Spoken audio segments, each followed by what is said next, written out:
Pour créer un nouveau Smart Score, il vous suffit de cliquer sur le bouton Ajouter depuis votre liste, de lui poser un nom, par exemple audit commercial, et une description. Cette description est une description interne qui peut être utile pour partager des informations avec votre équipe. Il ne vous reste plus qu'à cliquer sur le bouton Ajouter. Vous avez passé la première étape.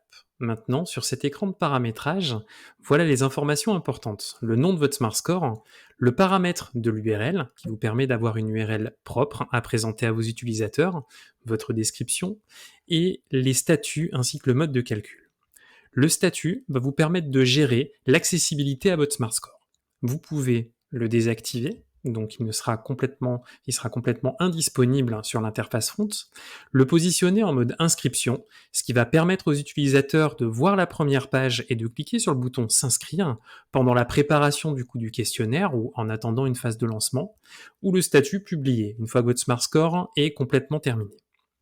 Aujourd'hui, nous le laissons sur désactiver pour pouvoir construire tout le système. Le deuxième point qui est important, c'est le mode de calcul. Donc, suivant le type de questionnaire que vous voulez réaliser, vous avez plusieurs types de calculs à disposition.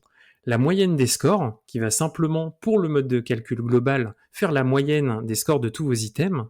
Les sommes, qui est très utile dans le cas de validation des compétences. L'item avec le niveau le plus élevé, si vous travaillez sur un type de personnalité par exemple, ou pas de score global, si vous vous êtes intéressé simplement par le détail de vos résultats, mais qu'un score global n'a pas de sens.